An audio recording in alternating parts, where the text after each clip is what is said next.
ব্রহ্মৈক্য মায়ের কথা। লেখক শ্রী ধীরেন্দ্র নাথ সেন। অধ্যায় প্রশ্ন উত্তর। প্রশ্ন: বন্ধু কে, শত্রু কে? উত্তর: মানুষ নিজেই নিজের বন্ধু, নিজেই নিজের শত্রু। প্রশ্ন: আপন হইতে আপন কে? উত্তর: আত্মা। প্রশ্ন: শ্রেয় কি, প্রেয় কি? উত্তর: শ্রেয় আত্মজ্ঞান, প্রেয় ভোগ বাসনা। প্রশ্ন: সত্যপথের সাহায্যকারী কে এবং বিঘ্নকারী কে? উত্তর: সাহায্যকারী গুরু এবং বিঘ্নকারী আত্মীয় স্বজন। প্রশ্ন: মানুষের কর্তব্য কি এবং অকর্তব্যই বা কি? উত্তর: আত্মজ্ঞান লাভ করা কর্তব্য এবং ভোগ বাসনায় ডুবিয়া থাকা অকর্তব্য। প্রশ্ন: সন্ন্যাসীর কি কর্ম করা কর্তব্য এবং কি কর্ম প্রকৃত কর্ম? উত্তর: যে কর্ম দ্বারা চিত্তশুদ্ধি হয় তাহাই প্রকৃত কর্ম, আর যে কর্ম দ্বারা সংসার রক্ষা করা হয় তাহা প্রকৃত কর্ম নহে, তাহা বন্ধনেরই কারণ। দেশের বা দোষের জন্য যে কর্ম, তাহাও আত্মজ্ঞান উপলব্ধির কোনো সাহায্য করে না। সৎ চিন্তা, সৎ কথা ও সত্য ধ্যান, ইহাই চিত্তশুদ্ধির সাহায্যকারী প্রকৃত কর্ম। সন্ন্যাসীর পক্ষে গুরু সেবা ও ধ্যান ধারণা ভিন্ন আর কোনো কর্মই থাকিতে পারে না। কেননা সন্ন্যাসীর কর্মের উদ্দেশ্য চিত্তস্থির করা, কিন্তু অন্য কর্ম মাত্রই চিত্তের চঞ্চলতা বৃদ্ধি করে। অন্য কর্ম দ্বারা চিত্তের এক দিকের বিকার কাটিয়া যায়, কিন্তু আবার অন্য দিকের নূতন বিকারের সৃষ্টি হয়। সন্ন্যাস গ্রহণের প্রকৃত উদ্দেশ্য বিষয় কামনা ত্যাগ করিয়া এবং মিথ্যা জগৎ ভুলিয়া সত্যস্বরূপ আত্মতত্ত্ব অনুভব করা। এই জন্যই সকল কর্ম পরিত্যাগ করিয়া আত্মচিন্তা ও আত্মধ্যান এবং গুরুর সেবা ও সঙ্গ করাই সন্ন্যাসীর একমাত্র কর্তব্য।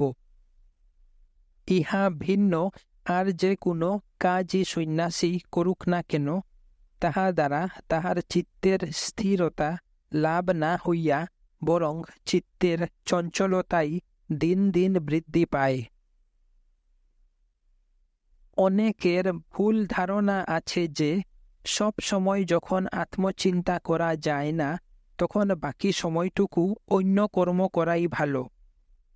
যদিও প্রথম প্রথম সব সময় মানুষ আত্মচিন্তা করিতে পারে না, তথাপি ওই বিষয়ের বাহিরে মন না দিলে নূতন কোনো বিষয়ের চিন্তা মনে স্থান পায় না।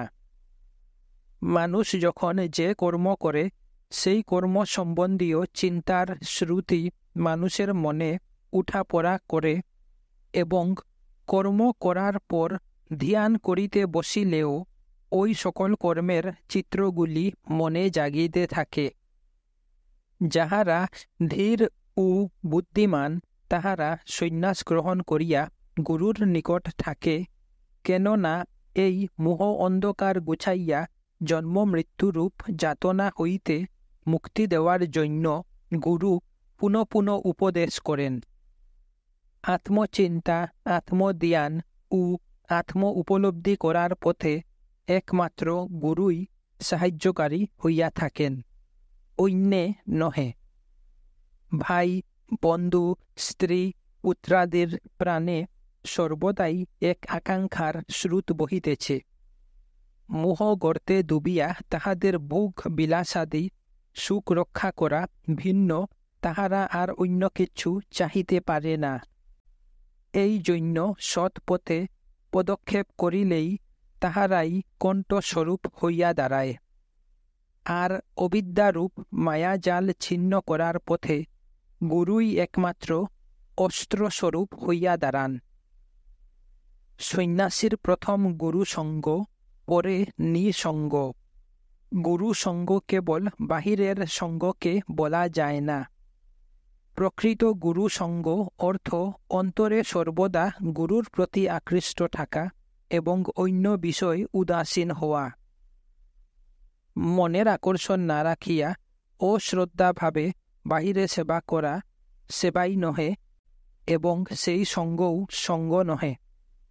শ্রদ্ধাবান হইয়া এবং গুরুর প্রতি মন রাখিয়া যে সেবা ও সঙ্গ করা হয়, তাহাই প্রকৃত সেবা ও প্রকৃত সঙ্গ।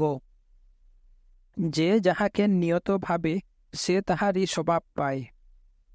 যেরূপ বিষয় চিন্তা করিতে করিতে এবং বিষয় লোকের সঙ্গ করিতে করিতে বিষয় ভাবগুলি মানুষের মনে ফুটিয়া উঠে, সেরূপ ব্রহ্মবিদ গুরুকে ভাবিতে ভাবিতে নিজের ভিতর সেই ব্রহ্মভাব ক্রমশ ফুটিয়া উঠে। ও শ্রদ্ধাবান হইয়া এবং অন্যদিকে মন রাখিয়া সারা জীবন গুরুর কাছে থাকিয়া তাচ্ছিল্যভাবে গুরুর সেবা করিয়া কেহ বিন্দুমাত্রও অমৃতত্বের অধিকারী হইতে পারে না। প্রশ্ন: গুরু ভিন্ন আত্মজ্ঞান হইতে পারে কি না? উত্তর: যে লোকের মনে হইতেই আমি কে, জগৎ কি, কোথায় ছিলাম, কোথায় যাইব এবং শান্তি কোথায়, এই সকল বিচার মনে উঠে এবং জগতের অসারতা ও অনিত্যতা পরিষ্কারভাবে চিত্তে জাগিয়া তীব্র বৈরাগ্য আসে ও তত্ত্বা অনুসন্ধানে মন চলিয়া যায়, সেই ব্যক্তি গুরু ছাড়া আত্মতত্ত্ব উপলব্ধি করিতে পারে। এইরূপ লোক অতি কম। আর যে ব্যক্তি সংসারে শান্তিও পায় না এবং যাহার আত্মতত্ত্ব অনুসন্ধান করিবার শক্তিও নাই, তাহার ঠিক ঠিক পিপাসা কিছু জাগিলেও সে জন্মগত বাসনা কামনার অভ্যাসে আত্মতত্ত্বের পথ ধরিতে পারে না। সেই পিপাসুক এই সৎ পিপাসাটুকু লইয়া গুরুর নিকটে গেলে বারবার গুরুর মুখে তত্ত্বকথা শ্রবণ করিতে করিতে ক্রমেই তাহার পিপাসা বৃদ্ধি হয়। গুরু তাহাকে তত্ত্ব বুঝাইয়া আত্ম উপলব্ধির পথ দেখাইয়া দেন। তখন সেই ব্যক্তি গুরুর তত্ত্বকথা বুঝিতে পারে এবং তাহার প্রদর্শিত পথে চলিয়া আত্মতত্ত্ব উপলব্ধি করিতে পারে। উপযুক্ত গুরু ও উপযুক্ত শিষ্য চাই। উত্তম অধিকারী শিষ্যই তত্ত্ব উপদেশগুলি বুঝিয়া এবং তত্ত্বপথে চলিয়া এক জীবনে আত্মবোধ করিতে পারে। মধ্যম অধিকারী তত্ত্ব উপদেশের মর্ম সম্পূর্ণরূপে না বুঝিতে পারিলেও তত্ত্বপথে ক্রমে ক্রমে অগ্রসর হইতে থাকে। অদম অধিকারীকে পুনঃ পুনঃ তত্ত্ব উপদেশ বুঝাইয়া তত্ত্বপথ দেখাইয়া দিলেও সে বুঝিতে বা দেখিতে পারে না। প্রশ্ন: সাধকের প্রকৃতি কি রূপ? উত্তর: সাধকের প্রকৃতি স্থির, শান্ত ও ধীর হয় এবং তাহার মন সর্বদা ঊর্ধ্ব দিকে ধাবিত হয়। মুখে নাহি বাক্য তার, আখি করে ছল ছল, চলিতে হেলিয়া পরে ভাবে সদা ঢল ঢল। যে পর্যন্ত না সাধক আত্মজ্ঞান লাভ করিতে পারে, সে পর্যন্ত সে অন্য কোনো দিকে মন দিতে পারে না বা কোনো আমোদ প্রমোদেও যোগ দিতে পারে না। সর্বদা তাহার মন তৈলধারার ন্যায় আত্মজ্ঞান লাভের জন্য ছুটিতে থাকে। যে যখন যে বিষয় পাইবার জন্য ব্যাকুল হয়, সে বিষয় না পাওয়া পর্যন্ত তাহার মুখে হাসি আসে না এবং আমোদ প্রমোদ সব ভুলিয়া ওই চিন্তা লইয়াই সে ডুবিয়া থাকে। সেই রূপ সাধক আত্মজ্ঞান লাভ না হওয়া পর্যন্ত অন্য কিছুতেই শান্তি পাইতে পারে না এবং অন্য কোনো কাজও তাহার ভালো লাগে না। যদি দেখা যায় কোনো সাধক আমোদ প্রমোদ হাসি কৌতুক উপভোগ করিতেছে বা আত্মচিন্তা ভিন্ন অন্য কাজে মত্ত আছে, তাহা হইলে বুঝিতে হইবে যে তাহার মধ্যে আত্মজ্ঞান লাভের পিপাসা ঠিক ঠিক জাগে নাই এবং আত্ম উপলব্ধি করার জন্য খাঁটি ব্যাকুলতা তাহার হয় নাই। যতটুকু পিপাসা জাগিবে ততটুকু মানুষ বিষয় বিলাসের রস ছাড়িবে এবং বিষয় কর্মাদি হইতে অবসর গ্রহণ করিবে। কেহ কেহ সাধুদের কাছে আসিয়া বলে যে তাহার মুক্ত হইতে খুবই ইচ্ছা, তবে তাহার মন ওই দিকে যায় না। যাহারা এইরূপ বলে তাহারা মুক্তির মর্মই বুঝে না। মুক্তি যে শ্রেয় ইহা তাহাদের ধারণা নাই। ভোগ বাসনাই শ্রেয় বলিয়া তাহাদের প্রাণে লাগিয়া আছে। মানুষ যাহা শ্রেয় বলিয়া বুঝিতে পারে তাহার দিকে তাহার মন আপনা হইতেই চলিয়া যায়।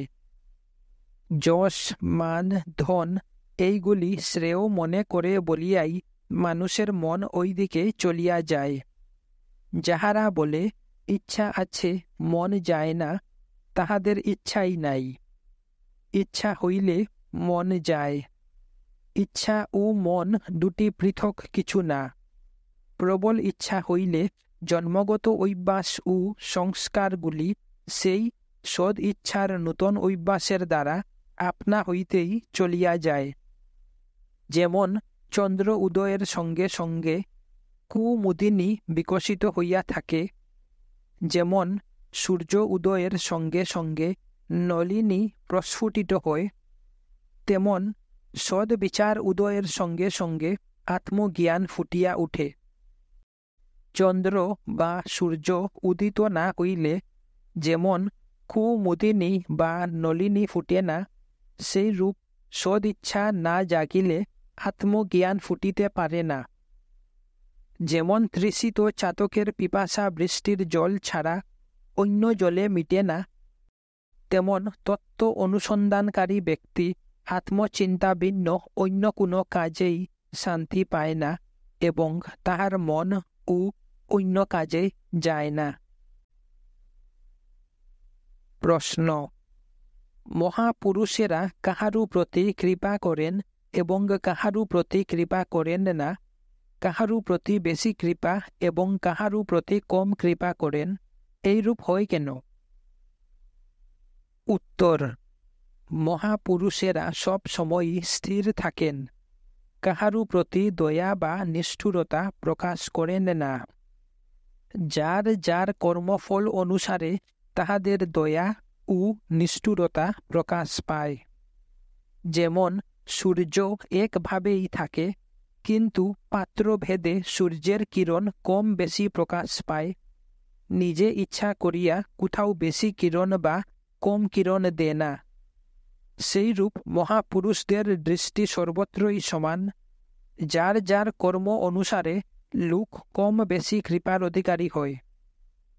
যেরূপ আবৃত স্থানে সূর্যের কিরণ মাত্রেই পড়ে না, সেই রূপ যাহার চিত্ত সম্পূর্ণরূপে মায়া মোহে আচ্ছন্ন থাকে, তাহাদের উপর মহাপুরুষদের কৃপা মাত্রই প্রকাশ পায় না। প্রশ্ন: মানুষ মহাপুরুষের কৃপা পাইয়াও কৃপা হইতে বঞ্চিত হয় কেন?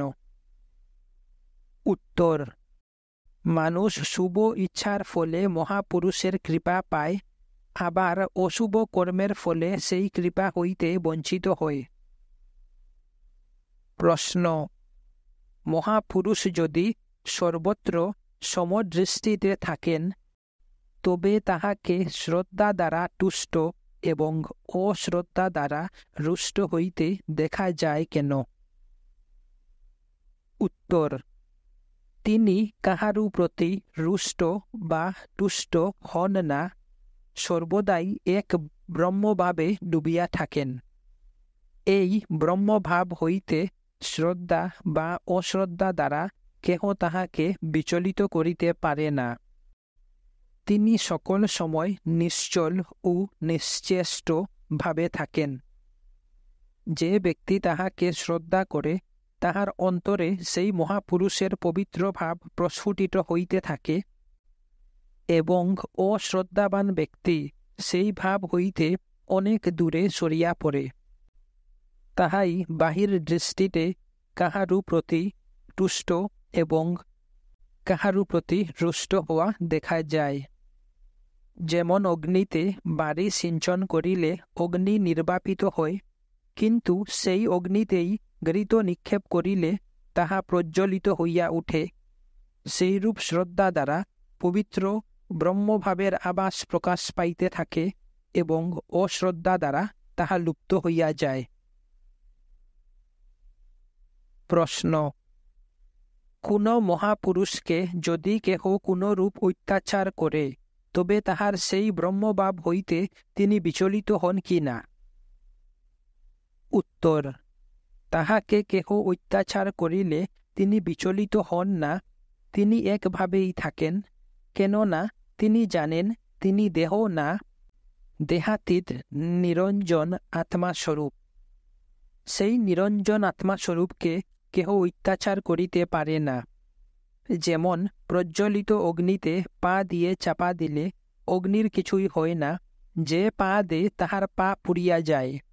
তেমন যে ব্যক্তি তাহাকে অত্যাচার করে, সেই অত্যাচারের ফল সে নিজেই ভোগ করে। প্রশ্ন: মৃত্যু অবস্থা কি? উত্তর: সমস্ত বাসনা, কামনা, বুদ্ধিবৃত্তি এবং দেহজ্ঞান প্রভৃতি যাবতীয় মানসিক ভাবগুলি যখন এত সংকুচিত হইয়া যায় যে তাহা লয় না হইলেও লয়ের মতোই হয়, সেই অবস্থাকে মৃত্যু বলে। আবার যখন এই সকল ভাবগুলি বিকাশ পাইতে থাকে, সেই অবস্থাকে জন্ম বলে। এই বিকাশ নিজের পূর্ণ বিকাশ নহে, ইহা বাসনা কামনা যুক্ত যে সংকুচিত মন, সেই মনের বিকাশ মাত্র। বর্তমান দেহে যে স্বরূপ কর্ম করে, সেই কর্মফল অনুসারেই জন্ম হইয়া থাকে। কর্মফল অনুসারে দেবলোকে, নরলোকে এবং পশুকুলেও জন্ম হইয়া থাকে। এই উভয় অবস্থার পরিবর্তনের সময় জীব কষ্ট পায়, তাহাই জন্ম ও মৃত্যু যন্ত্রণা। জন্ম মৃত্যু ভ্রান্তি মাত্র। যতদিন না মানুষ আত্মজ্ঞান লাভ করিতে পারে, ততদিন সে জন্ম মৃত্যু যাতনা ভোগ করিতে থাকে।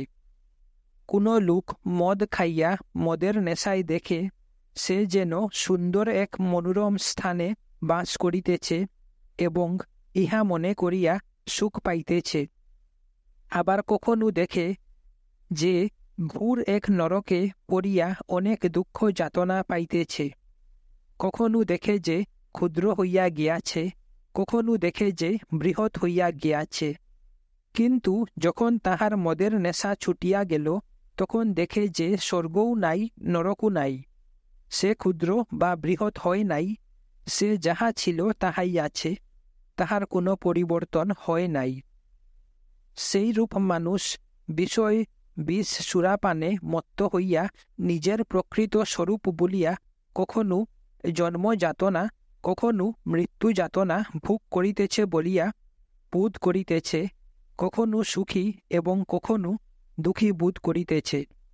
কিন্তু বাস্তবিক পক্ষে তাহার জন্ম মৃত্যু, সুখ দুঃখ কিছুই হইতেছে না। ইহা সকলই তাহার মনকল্পিত, ইহার কোনোটারই প্রকৃত সত্তা নাই। জাগ্রত, স্বপ্ন ও সুষুপ্তি, এই তিনটি অবস্থা যেমন মানুষের নিয়ত হইতেছে, তেমন মৃত্যু জন্মরূপ সংকুচ ও বিকাশ, এই দুইটি অবস্থাও তাহার সঙ্গে সঙ্গে চলিতেছে। যতক্ষণ পর্যন্ত মানুষ মোহ মায়ায় বন্ধ থাকে, ততক্ষণ সে এই মোহ অন্ধকারে ডুবিয়া নানারূপ অবস্থার ঘূর্ণিপাকে ঘুরিতে থাকে। যখন মানুষের বিষয় তৃষ্ণা নিবারণ হইয়া সত্য অনুসন্ধানের চেষ্টা আরম্ভ হয়, তখন হৃদয় আকাশ হইতে মায়া মেঘগুলি সরিয়া জ্ঞান সূর্য প্রকাশ হইতে থাকে। যখন জ্ঞানের পূর্ণতা লাভ হয়, তখন সে জাগ্রত, স্বপ্ন, সুষুপ্তি, জন্ম ও মৃত্যু এই অবস্থাগুলি হইতে শান্তি পাইতে পারে। তখন সে বুঝিতে পারে যে কখনো তাহার অবস্থার পরিবর্তন হয় নাই, সে যাহা ছিল তাহাই আছে। প্রশ্ন: সংসার বজায় রাখিয়া মুক্তিলাভ করা যায় কি না? উত্তর: খাঁটি বুঝ আসিলে কেহই সংসারে থাকিতে পারে না। কামনা না থাকিলে সংসার করার প্রয়োজন কি? যাহারা বলে নিষ্কামভাবে সংসারে আছে, তাহাদের কামনা আছে। নিষ্কামভাবে সংসার করি বলা ফাঁকি কথা।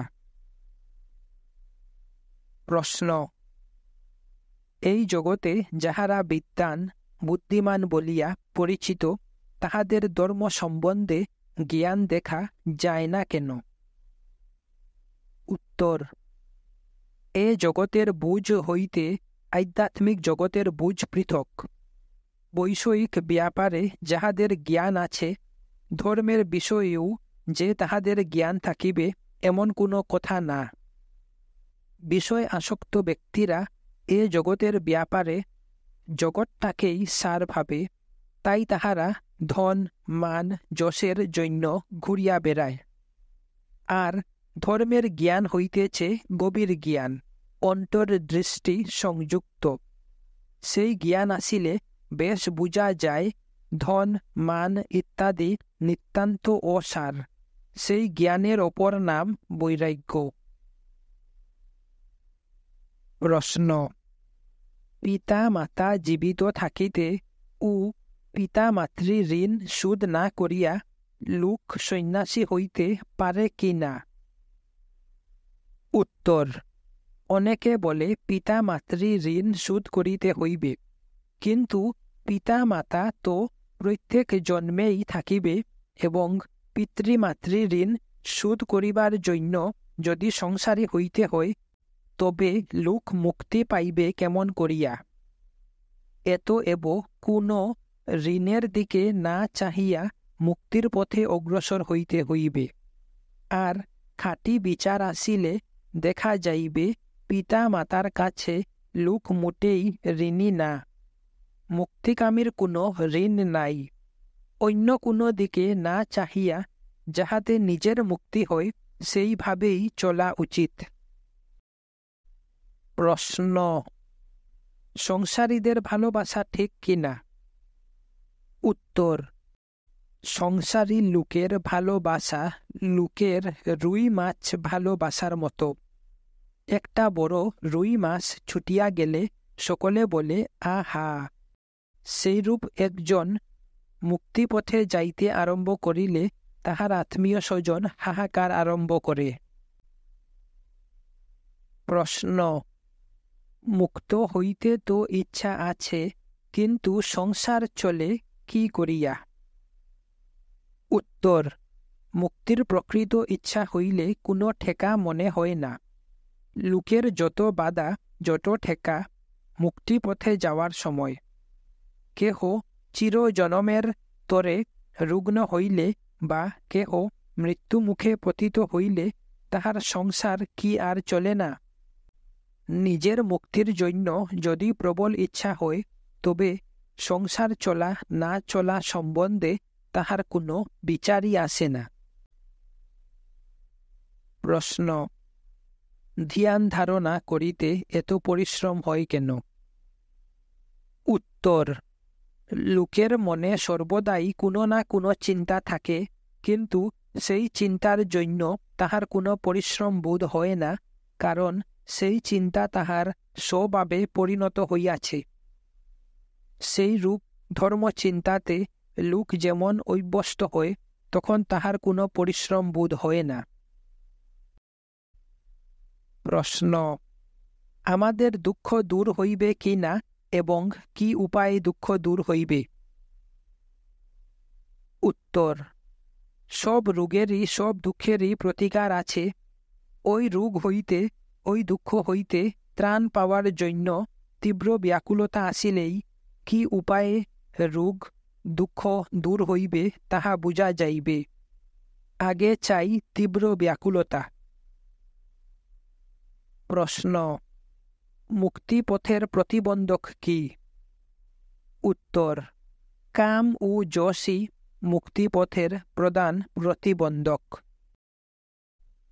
প্রশ্ন, কাহারু যদি টাকা রোজগারের দিকে মন থাকে, অন্যদিকে মন না থাকে, তবু কেন তাহার মনের উন্নতি হয় না? উত্তর, এক প্রকারের ভোগ আকাঙ্ক্ষা আছে এইরূপ দেখা গেলেও প্রকৃতপক্ষে সর্বপ্রকারের ভোগ আকাঙ্ক্ষাই তাহার থাকে। কাহার ও টাকার প্রতি মন থাকিলে তাহার নিশ্চয়ই কামের প্রতি ও যশের প্রতি মন আছে। কাম, কাঞ্চন ও যশ এই সব একত্রে থাকে। এই সকলের একটা একটা করিয়া ত্যাগ করা যায় না। যদি কেহ বাস্তবিক এসব ত্যাগ করিতে চায়, তবে তাহাকে ওই সবগুলি একসঙ্গে ত্যাগ করিতে চেষ্টা করিতে হইবে। প্রশ্ন, মুক্তি লাভ করিতে হইলে আত্মীয় স্বজনের মায়া ত্যাগ করার প্রয়োজন কি? ইহা তো সামান্য বন্ধন মাত্র। উত্তর, কাম ও যশের ন্যায় পিতা মাতা ভাই ভগ্নীর প্রতি মায়াও বিষম বন্ধন এবং মুক্তিপথে এক অতি প্রবল অন্তরায়। অনেক স্থলে কাম ও যশের চেয়েও মায়া বেশি বিঘ্ন ঘটায়। যে ধর্ম করিতে অগ্রসর হয়, তাহাকে যদি কোনো মহাপুরুষ বলেন যে এসো তোমার কাম প্রবৃত্তি দূর করিয়া দেই, তবে সে আনন্দিত হয়। কিন্তু যদি বলেন এসো তোমার মায়া দূর করিয়া দেই, তবে তাহার মুখ বিষণ্ণ হইয়া যায়। ইহা হইতেই বুঝা যায় মায়ার এমনই মায়া যে ধর্ম করিতে গিয়াও লোক বুঝিতে পারে না ইহা কত অনিষ্টকারী ও সর্বনাশকারী। কাম, যশ ও মায়া সম্পূর্ণরূপে ত্যাগ না হইলে ধর্ম হইতেই পারে না।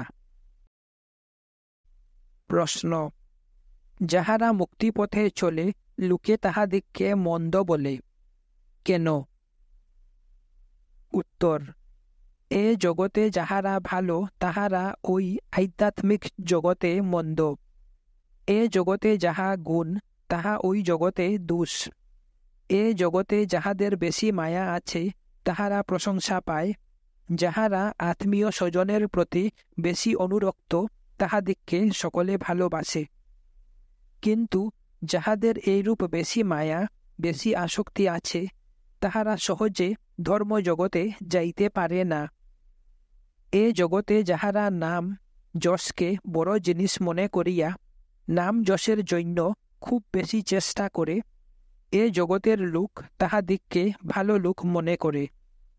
কিন্তু যাহারা নাম যশকে অতি তুচ্ছ জিনিস মনে করে, কেবল তাহারাই মুক্তিপথে যাইতে পারে। প্রশ্ন, অহংকার ও অহমভাবে পার্থক্য কি? উত্তর, অহংকার ও অহমভাবের পার্থক্য এই যে মানুষের মনে অহংকার হইলে বৃথা আমিত্ব নিয়া অপর সকল হইতে নিজেকে শ্রেষ্ঠ মনে করে এবং যশ মান ও নানা বিষয়ে শ্রেষ্ঠত্ব আকাঙ্ক্ষা করে। অহমভাব তাহার সম্পূর্ণ বিপরীত। অহমভাব হইলে মন গলিয়া যায়, নিজেকেই সর্বময় বোধ হয়, কাহার ও পৃথক সত্তা থাকে না। একমাত্র আমি আছি এই জ্ঞান হয়, ভেদ জ্ঞান থাকে না। প্রশ্ন, মানুষের মনে দুর্বলতা আসে কেন? উত্তর, আশা ছাড়িতে পারে না বলিয়াই দুর্বলতা আসে। আশা ছাড়িতে পারিলে দুর্বলতা আসিতে পারে না। আশা নষ্ট হইবে এই আতঙ্কেই দুর্বলতা মনে আসে। সকল আশা ত্যাগ হইলে মনে কোনো দুর্বলতা আসিতে পারে না। আশাই মানুষকে দুর্বল করে। প্রশ্ন, মানুষের স্বরূপ কি? উত্তর, জ্ঞান হইলে বুঝিবে তোমরা সকলেই বিরাট, কেহই ক্ষুদ্র না। ভুলে ক্ষুদ্র হইয়া রহিয়াছি। নিজেকে ক্ষুদ্র মনে করো বলিয়াই ক্ষুদ্র হইয়াছ। তোমরা মনে করো তোমরা দেহ, বাস্তবিক তোমরা দেহ ও না, মনও না। তোমরা বিরাট আত্মা। দেহ জগৎ সকলই তোমার মনের তৈয়ারি। তোমরা মনে করো তোমরা ক্ষুদ্র, সাধন দ্বারা এক বিরাট ভাবে মিশিয়া যাইবে। প্রথমত এইরূপ ভাবই আসিবে। বস্তুত তোমরা নিজেই বিরাট আত্মা। প্রশ্ন: গেরুয়া না পরিয়া লোক মুক্তিলাভ করিতে পারে কি না? উত্তর: ধর্ম হইতেছে মনের। গেরুয়া না পরিয়াও লোক মুক্ত হইতে পারে এবং গেরুয়া পরিয়াও লোক খারাপ হইতে পারে। আগে চাই মন, পরে বাহিরের সাহায্য। মন ভালো হইলে গেরুয়ায় যেমন বাহিরের কিছু সহায়তা করে, মন খারাপ হইলে তেমন গেরুয়া দ্বারা বন্ডামির সহায়তা হয়। যাহার অন্তর সুন্দর, সেই সুন্দর, বাহির সুন্দর হইলে কোনো লাভ নাই। প্রশ্ন: ধর্ম কাহাকে বলে? উত্তর: চিত্তের মলিনতা দূর করিয়া বৈরাগ্য লাভের চেষ্টাই ধর্ম। মুক্তি ধর্ম অধর্মের বাহিরে। প্রশ্ন: লোকালয় ছাড়িয়া বনে গেলে সংসার ছাড়া হয় কি না? উত্তর: সংসার হইতেছে মনে। বনে গিয়াও যদি সংসারের আসক্তি মনে থাকে, তবে বনেই তাহার সংসার। আর সংসারে থাকিয়াও যদি আসক্তি না থাকে, তবে লোকালয়ই তাহার পক্ষে বন। প্রশ্ন: তবে লোকালয় পরিত্যাগের দরকার কি? উত্তর: যাহারা সংসারে থাকে তাহাদিগকে পরিবারস্থ লোকেরা বাধা দেয়। পরিবারস্থ লোকের বাধা বিঘ্ন হইতে সরিয়া তাহারা নির্জনে গিয়া থাকিয়া বিষয় আসক্তি মন হইতে দূর করিবার সুবিধা পায় এবং সৎ অভ্যাসের দ্বারা তাহাদের বিষয় আসক্তি ক্রমে হ্রাস হইতে থাকে। বিষয় কর্ম, বিষয় সঙ্গ, বিষয় আলাপন ও বিষয় কথা শ্রবণ প্রভৃতি দ্বারা বিষয় আসক্তি না কমিয়া বরং ক্রমে গাঢ় হইতে গাঢ়তর হইয়া যায়।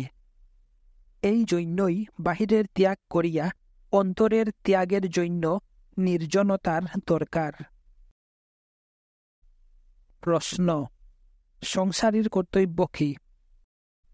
উত্তর: সংসারীর কর্তব্য নিজের ও স্ত্রী পুত্রের ভোগ বিলাস লইয়া ব্যস্ত না থাকিয়া সমস্ত পরিবারের সুখ শান্তির দিকে দৃষ্টি রাখা এবং পাড়া প্রতিবেশীর যথাসাধ্য সাহায্য করা। নিজের স্ত্রী পুত্র লইয়া ব্যস্ত না থাকিয়া দুঃখী দরিদ্রকে সাহায্য করা, সকলের সুখে সুখী এবং দুঃখে দুঃখী হওয়া। পরের অনিষ্ট করা তো দূরের কথা, পরের অনিষ্ট চিন্তা ও যাহাতে মনে স্থান না পায় তাহা করা এবং পরের সুখ শান্তি দেখিয়া তাহাদিগকে হিংসা না করা সংসারীর কর্তব্য। হিংসা দ্বারা লোক নিজেও জ্বলে এবং পরকে জ্বালায়। কেহ হিংসা করিলেও তাহাকে হিংসা করিবে না কিংবা তাহার অনিষ্ট করিবে না। যে অন্যায় কর্ম করে সে নিজেই তাহার ফল ভোগ করে। সর্বদা নিরহংকার হইতে চেষ্টা করিবে। সংসার যে সার এবং সংসার যে চিরশান্তির স্থান, ইহা মনে করিবে না। এই ভাব মনে না রাখিলেই হিংসা দ্বেষ অহংকার আদি ক্রমেই দূর হইতে থাকিবে। মানুষ যতই উদারভাবে চলিবে, ততই তাহার মনের সংকীর্ণ অহংকারের গণ্ডি ভাঙ্গিয়া যাইবে এবং চিত্ত প্রশস্ত হইয়া সত্য আলোকের আভাস পাইতে থাকিবে। সংসারে থাকিয়া গুরুজনের প্রতি শ্রদ্ধা ভক্তি এবং কনিষ্ঠের প্রতি স্নেহ ভালোবাসা দেখাইবে। দেব দেবীর প্রতি তাচ্ছিল্য ভাব না করিয়া বরং সংসারীদের দেবদেবীর প্রতি শ্রদ্ধা ভক্তি করাই ভালো। সংসারে যে যত উদারচিত্ত হইবে এবং যার যতদূর শ্রদ্ধা ভক্তি থাকিবে, পরজন্মে তত দূরই তার মঙ্গল হইবে। যে যত ধর্ম জ্ঞান শূন্য হইয়া সংসারে মত্ত থাকিবে, সে তত অন্ধ হইতে অন্ধত্বর লোকে যাইবে। একটি ক্ষুদ্র বীজ হইতে প্রকাণ্ড একটি বৃক্ষ হয়, সেইরূপ ক্ষুদ্র শ্রদ্ধা ভক্তি হইতে চেষ্টা দ্বারা মানুষ আত্মজ্ঞান লাভ করিয়া মুক্ত হইতে পারে। আবার ক্ষুদ্র একটি পাপের বীজ হইতে ক্রমে মানুষের পতনের শেষ সীমায় লইয়া তাহাকে বিস্তার কীট ও করিতে পারে। যাহারা সংসারী তাহারা সকলের প্রতি দয়াবান থাকিবে, আর যাহারা সর্বত্যাগী সন্ন্যাসী তাহারা না দয়াবান না নিষ্ঠুর, এইভাবে অর্থাৎ উদাসভাবে নিজ মুক্তি সাধন করিবে। সমস্ত সংসারেরই এই অনিত্য সংসারকে সার না ভাবিয়া তাহা হইতে পৃথক যে এক চির শান্তির স্থান আছে, তাহা লক্ষ্য করিয়া সংসারে প্রবাসীর মতো থাকা কর্তব্য। সংসারীর সমস্ত লোকের সুখ দুঃখের দিকে লক্ষ্য রাখিয়া চলিবে এবং যাহারা আত্মজ্ঞান লাভ করিতে চায় তাহারা সমস্ত উপেক্ষা করিয়া এবং কেবল ত্যাগ করিয়া যাহাতে আত্মজ্ঞান লাভ করিতে পারে সেই পথে চলিয়া যাইবে। প্রশ্ন: পাপ এবং পুণ্য কি? উত্তর: কাম, ক্রোধ, হিংসা, দ্বেষ, নিন্দা, অহংকার এই সকলের বশীভূত থাকাই পাপ। হিংসা দ্বেষ বর্জিত ও কামনা শূন্য হইয়া পর উপকার ও দান দক্ষিণা করা এবং নিরঅহংকার হইয়া পরের সুখে সুখী ও দুঃখে দুঃখী হওয়াই পুণ্য। মুক্তিকামীর পক্ষে পাপ ও পুণ্য উভয়ই বর্জনীয়। পাপ দ্বারা মানুষ ক্রমেই পশু, কীট, পতঙ্গ আদি যোনি গ্রহণ করে, আবার পুণ্য দ্বারা পুণ্য ফলে সুখ স্বর্গাদি পায়। এই পুণ্য ফলের জন্য ভোগ চিরস্থায়ী নহে। ফল ভোগ শেষ হইলে আবার সে অন্ধকারময় দুঃখে পতিত হয়। পাপ ত্যাগ করিয়া পুণ্য দ্বারা চিত্তশুদ্ধি হয়। পাপ ও পুণ্য ত্যাগ করিয়া যাহারা আত্ম অনুসন্ধানের পথে চলিয়া যায় তাহারাই আত্মজ্ঞান লাভ করিতে পারে এবং জন্ম মৃত্যু যাতনা হইতে শান্তি পায়।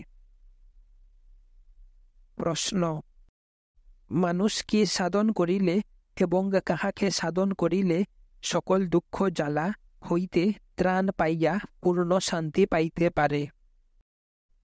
উত্তর: পরব্রহ্মকে সাধন করিয়া ব্রহ্মস্বরূপ হইতে পারিলে সকল জ্বালা হইতে নিষ্কৃতি লাভ করিয়া মানুষ পূর্ণ শান্তি পায়।